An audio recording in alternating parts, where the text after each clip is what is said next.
की राजनीति में गुरुवार को एक दिलचस्प और चर्चा में रहने वाला मामला सामने आया। पूर्व मुख्यमंत्री वसुंधरा राजे बालोतरा पहुंची, लेकिन बात इतनी सी नहीं थी। उनके इस दौरे की जानकारी खुद भारतीय जनता पार्टी के कई कार्यकर्ताओं को नहीं दी गई और फिर जो हुआ उसने पूरी पार्टी की अंदरूनी खींचतान को एक बार फिर उजागर कर दिया।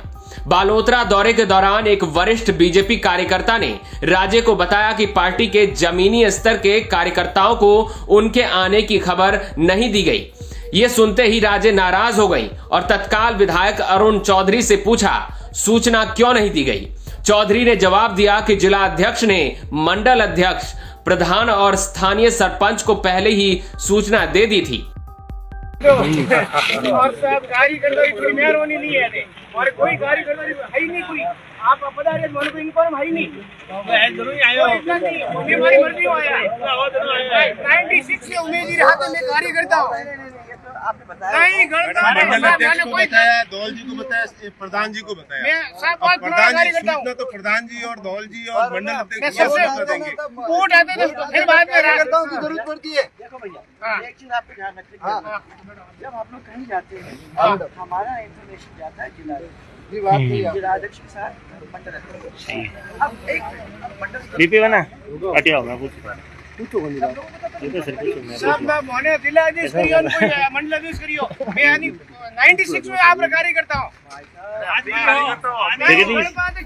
ये जवाब सुनकर वही खड़े कार्यकर्ता ने पूर्व सीएम के सामने बड़ा खुलासा किया। उन्होंने बताया कि कल्याणपुर मंडल में पार्टी अलग अलग धड़ों में बटी हुई है, जिससे समन्वय की कमी है। मैं 1996 से बीजेपी का कार्यकर्ता हूं, लेकिन हमें आपके आने की जानकारी नहीं दी गई। हम खुद यहां पहुंचे हैं। तब राजे ने कार्यकर्ताओं को समझाते हुए कहा, आप सभी पार्टी के समर्पित कार्यकर्ता हैं, गुटबाजी से नुकसान होता है, सबको साथ लेकर चलना जरूरी है। ये बयान साफ इशारा करता है कि बीजेपी की कल्याणपुर में गुटबाजी कोई नई नहीं है।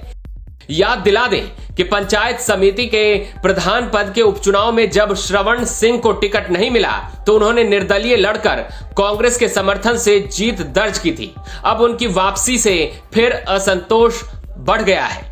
आपको बता दें कि पूर्व सीएम वसुंधरा राजे बालोतरा में आंजना पटेल समाज के संत श्री राजेश्वर भगवान मंदिर की प्राण प्रतिष्ठा में शामिल हुई। उन्होंने 65 रथों की शोभा यात्रा में हिस्सा लिया। सैकड़ों महिलाएं पारंपरिक वेशभूषा में पहुंची। राजे ने उनकी तारीफ करते हुए कहा, इन घूंघट के पीछे chartered accountant, assistant professor, teacher और नर्सिंग स्टाफ भी है। ये महिला शिक्षा के प्रति समाज की बढ़ती सोच को दिखाता है। राजे ने पूर्व मंत्री अमराराम चौधरी के कार्यकाल में हुए विकास कार्यों को याद किया और विधायक अरुण चौधरी से इन्हें आगे बढ़ाने की बात कही। राजे का यह दौरा सिर्फ धार्मिक कार्यक्रम तक सीमित नहीं रहा। उन्होंने कार्यकर्ताओं को जोड़ा, गुटबाजी पर संदेश दिया और महिला सशक्तिकरण की बात की। राजे का यह दौरा सिर्फ एक औपचारिक यात्रा नहीं था। राजनीतिक विशेषज्ञ इसे राजस्थान की राजनीति में राजे की संभावित सक्रिय वापसी का संकेत मान रहे हैं।